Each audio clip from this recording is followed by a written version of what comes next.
වාසී බස් කීවා ඔහු මහරජුන් ඉදිරියේ යට කරමි ගෝතම වාදයෙන් මම ගනිමි මම ඔහු මගේ වසඟට නමින් සත් චක්‍රවාදී සිංහ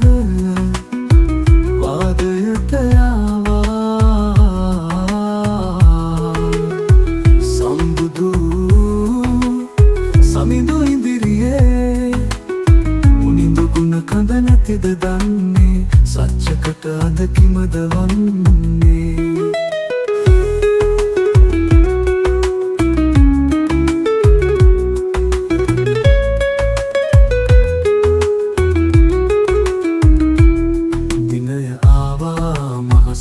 පිරුණා දකිනු හිසියෙන් මහාවාදය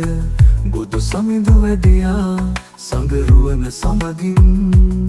දිව්විමන් බැහැලා දෙවියන්ද ආවා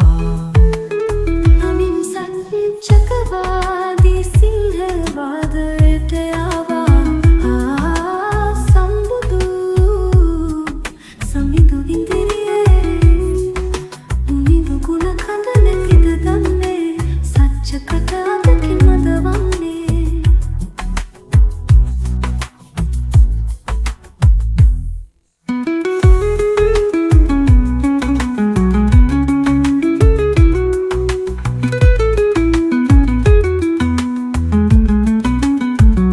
ඇසූ ප්‍රශ්න සබිඳු හමුවේ නැගූ තැන බිඳ හෙලා දමුවේ නැගුණු දහඩිය වසා දන්නට සච්චකද මහ වෙහෙස ගත්තේ නැගූ ආදය තමා පිටවිත් අහෝ සච්චක දැන් මුලා වී ඇත නමින් සත් චක්‍රවාදී සිංහ වාදයට ආවා සම්බුදු සමිඳු ඉදිරියේ මුනිඳු ගුණ කඳ නැතිද දන්නේ සච්චකට අද කිමද වන්නේ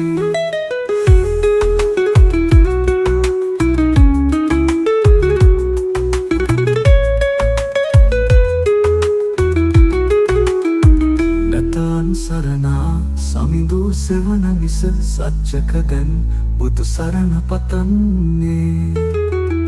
ආවත් වාදෙට සරණ ගොසින් හිමි සච්චක දෙව්ලොව පාර සදන්නේ